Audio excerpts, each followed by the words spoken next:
जय हिंद दोस्तों, मैं तरुणेंद्र सिंह आप सभी का स्वागत वेदांत अकेडमी के यूट्यूब चैनल में करता हूं। आज चलिए एक नया सेशन प्रारंभ करते हैं। आज के 15 क्वेश्चन में पहला क्वेश्चन है, अगर कवि कालिदास किस कस्बे से संबंधित थे। यहाँ पर किस कस्बे से संबंधित थे? कौन? महाकवि कालिदास। महाकवि कालिदास उज्जैन कस्बे से संबंधित थे। तत्कालीन समय में उज्जैन का नाम अवंतीप था। वहीं पर चंद्रगुप्त विक्रमादित्य के दरबार में महाकवि कालिदास नवरत्नों में से शामिल एक प्रमुख रत्न थे। इन्हें भारत का शेक्सपियर भी कहा जाता है। इन्होंने हिंदी साहित्य की जगत में भरपूर योगदान दिया। इनकी प्रमुख कुमार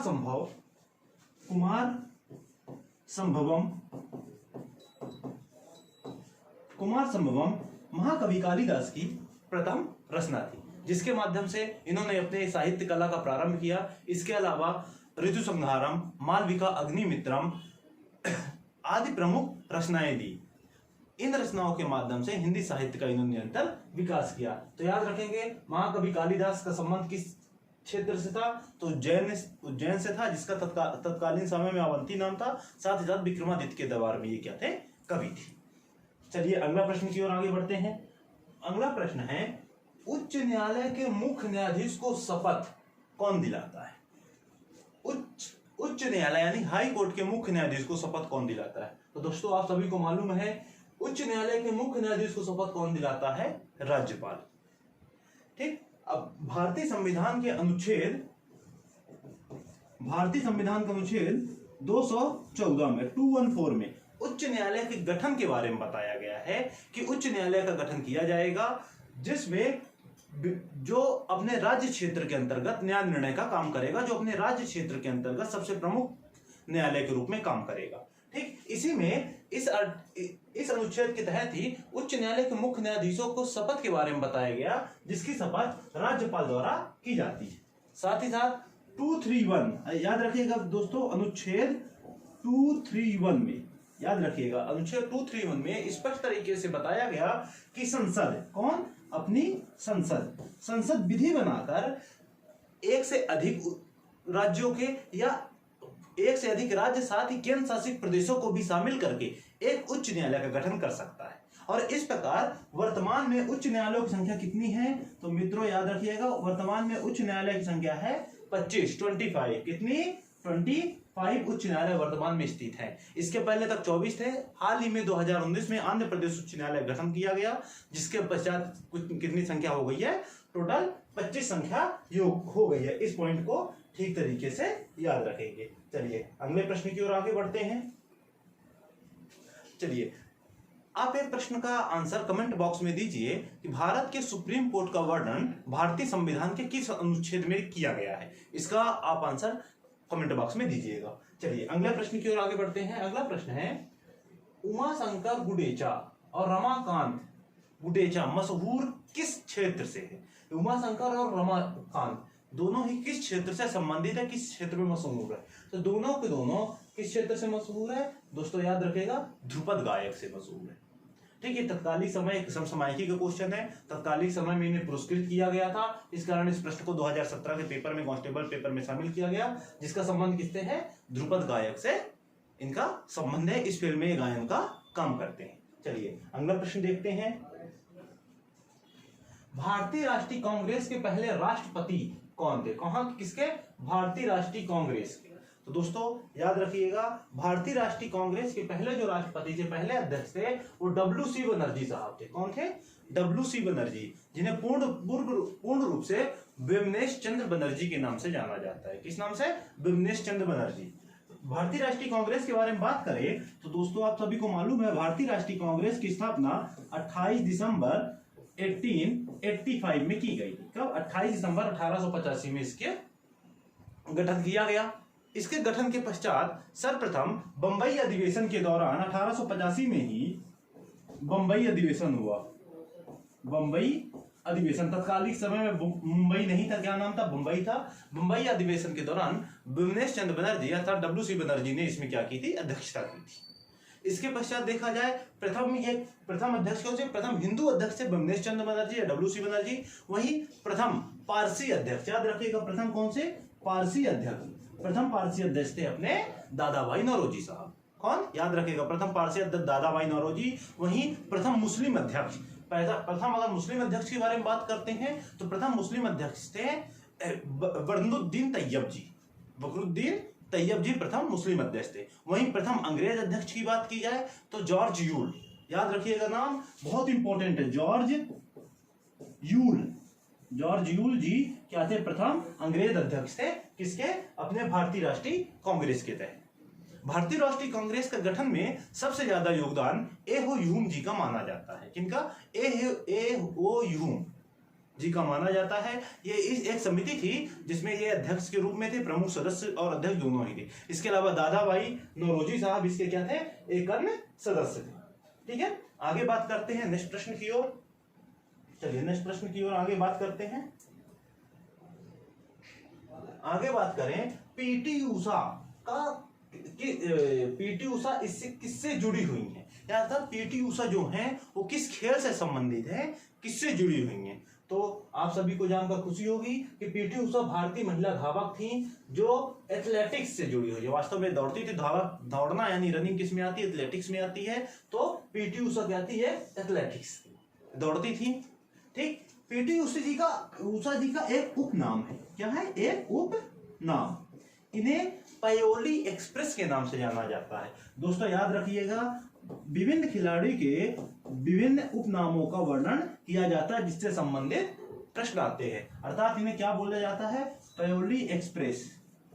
पायोली एक्सप्रेस के नाम से पीटी उषा जी को जाना जाता है। इनका संबंध एथलेटिक्स से था, साथ ही किस राज्य से संबंध रखती थी? तो याद रखेगा केरल राज्य से ये इनका संबंध था। केरल राज्य में इनका जन्म हुआ था, वहां से संबंध रखती थी। और ये विख्यात हुई कब? जब लॉस एंजलिस में ओलंपिक हुआ, तब सेकंड के 1/100वें भाग से ये कांस्य पदक लेने से चूक गई थी।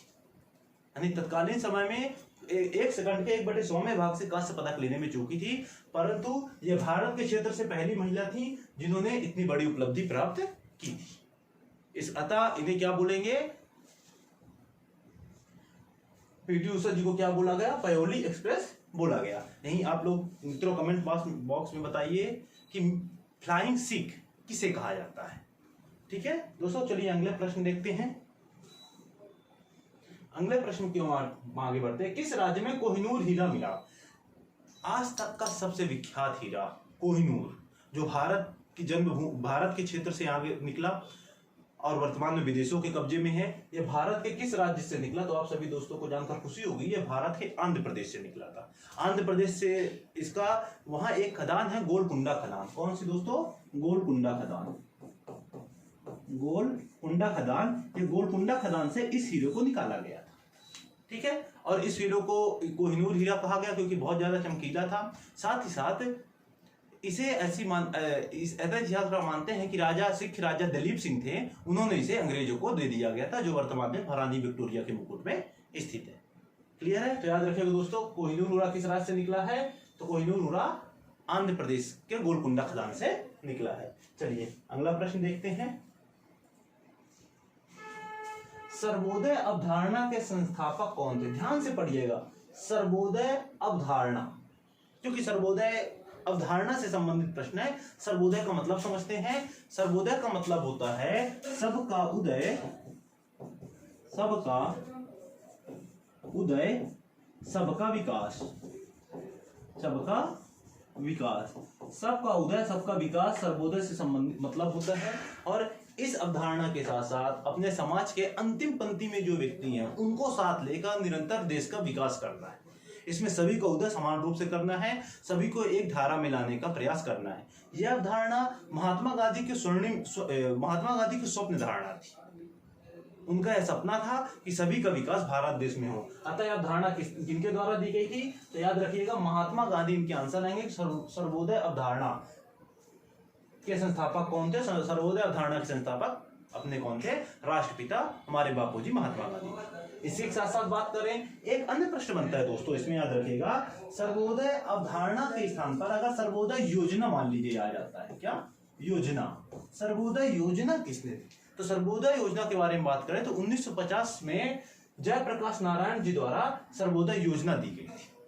इसी के साथ साथ बात करें सर्वोदय आंदोलन किसने चलाया, तो सर्वोदय आंदोलन के बारे में बात करें, सर्वोदय आंदोलन विनोबा भावे द्वारा चलाया गया था।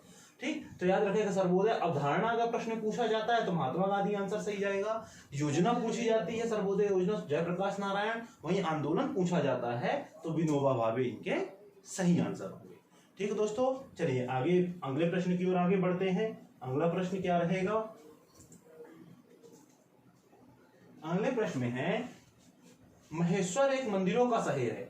महेश्वर क्या है, मंदिरों का शहर है। यह किस नदी के तट पर स्थित है। महेश्वर जो खरगोन में स्थित महेश्वर की बात करते हैं, यह किस नदी के तट पर स्थित है। महेश्वर की बात करें तो महेश्वर कहाँ स्थित है, नर्मदा नदी के तट पर। खरगोन क्षेत्र का एक क्षेत्र कहलाता है, ये कहाँ किस नदी के तट पर स्थित है, नर्मदा नदी के तट पर स्थित है। इसी के साथ साथ बात करते हैं नर्मदा नदी के बारे में। नर्मदा नदी जिसे मध्य प्रदेश की जीवन रेखा कहा जाता है, क्योंकि यह मध्य प्रदेश की सबसे लंबी नदी है। कैसी ये सबसे लंबी नदी है। इसके उद्गम के बारे में बात करें, इसका उद्गम अमरकंटक से होता है। कहां से होता है, अमरकंटक के अनूपपुर जिले में एक क्षेत्र पड़ता है अमरकंटक, वहां से इसका उद्गम होता है और यह पूर्व दिशा से पश्चिम दिशा की ओर, कहां, पश्चिम दिशा की ओर आगे बढ़ती है। कहां से आगे बढ़ती है, पूर्व से पश्चिम दिशा की ओर। जैसे यहाँ पर हम अपना अमरकंटक हो गया, ये आगे बढ़ती है कहां की ओर, पश्चिम दिशा की ओर आगे बढ़ती है और भारूच की खाड़ी में जाकर, भारूच की खाड़ी में गुजरात में जाकर क्या होती है, गिर जाती है, यानी अरब सागर में जाकर गिर जाती है। यह भारत की सबसे लंबी नदी है, मध्य प्रदेश की, मध्य प्रदेश सबसे लंबी नदी है, जिसकी टोटल लंबाई तो 13-12 किलोमीटर है।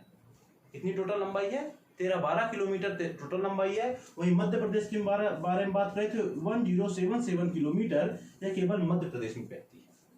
विशेष बात क्या है दोस्तों, यह मध्य प्रदेश के 15 जिलों से होकर गुजरती है और इसकी टोटल 41 सहायक नदियां हैं, जिस कारण इसे मध्य प्रदेश की जीवन रेखा भी कहा जाता है। ठीक है, तो और इसका एक सबसे प्रमुख क्वेश्चन बनता है दोस्तों कि नर्मदा नदी मध्य प्रदेश की 2 नदियों में से सबसे प्रमुख नदी है जो पश्चिम से पूर्व से पश्चिम दिशा की ओर आगे बढ़ती है। इसके साथ साथ यह भ्रंश घाटी में बहने वाली नदी है। किसमें, भ्रंश घाटी में बहने वाली प्रमुख नदी है। और इस नदी के तट पर कौन बसा है, महेश्वर शहर नर्मदा नदी के तट पर ही बसा हुआ है। इसके अलावा बात कर लेते हैं ताप्ती नदी के बारे में। तो ताप्ती नदी भी पश्चिम से पूर्व से पश्चिम दिशा की ओर बहने वाली एक प्रमुख नदी है और यह भी भ्रंश घाटी में बहती है। ठीक है, बेतवा नदी के बारे में बात करते हैं। बेतवा नदी रायसेन के कुमरा नामक ग्राम से निकलती है और उत्तर की ओर बहती है। कहां, उत्तर की ओर बहती है, कहां, ऊपर की ओर, उत्तर की ओर बहती है और उत्तर की ओर बहते हुए जाकर यमुना नदी में मिल जाती है। अतः यूपी में यमुना नदी मिलती है, अतः बेतवा किसकी सहायक नदी है, तो यमुना की सहायक नदी है। इसके तट पर बात करें तो इसके तट पर विदिशा शहर मुख्य रूप से बसा हुआ है। सबसे प्रमुख शहर कौन सा है, विदिशा, जो इसी के तट पर बसा हुआ है। इसके अलावा बात करें चंबल नदी, तो चंबल नदी इंदौर जिले के जानापाव नामक पहाड़ी से निकलती है और यह भी उत्तर जिले की ओर बहते हुए मध्य प्रदेश से राजस्थान में प्रवेश करती है, राजस्थान से पुनः मध्य प्रदेश में प्रवेश करती है और मध्य प्रदेश के पश्चात उत्तर प्रदेश में प्रवेश करती है और उत्तर प्रदेश में यमुना नदी में जाकर मिल जाते हैं। अतः किसकी सहायक नदी हुई, यमुना नदी की प्रमुख सहायक नदी है। ठीक है दोस्तों, इतनी बात समझ में आई। चलिए आगे अगला प्रश्न देखते हैं।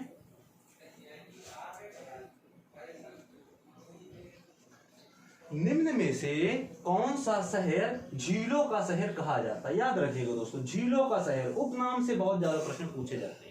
कांस्टेबल हो या साई हो या कोई भी एग्जाम हो, जिस पर एक न एक उपनाम से प्रश्न जरूर पूछा जाता है, जिसके आधार पर प्रश्नों का निर्माण किया जाता है। देखेंगे झीलों का शहर किसे कहा जाता है, तो मध्य प्रदेश के अंदर झीलों का शहर भोपाल को कहा जाता है। आप सभी को मालूम होगा भोपाल शहर में बड़ी बड़ी झीलें पाई जाती, बड़ी बड़ी झीलें हैं, जिस कारण इन्हें क्या कहा जाता है, झीलों का शहर कहा जाता है। भोपाल के बारे में बात करें तो वहां पर भोजताल स्थित है। कौन सी प्रमुख झील है, भोजताल स्थित है। भोजताल जिसका निर्माण किसके द्वारा कराया गया था दोस्तों, परमार राजा भोज के द्वारा। भोजताल स्थित है जिसका निर्माण परमार राजा भोज के द्वारा कराया गया था। राजा भोज ने इसका निर्माण कराया था।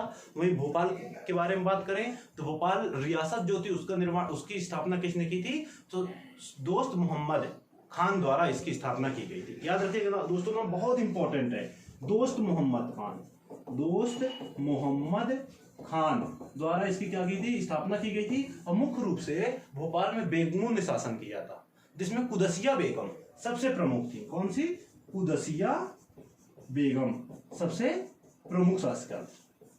ठीक है दोस्तों, तो इस फैक्ट को याद रखिएगा।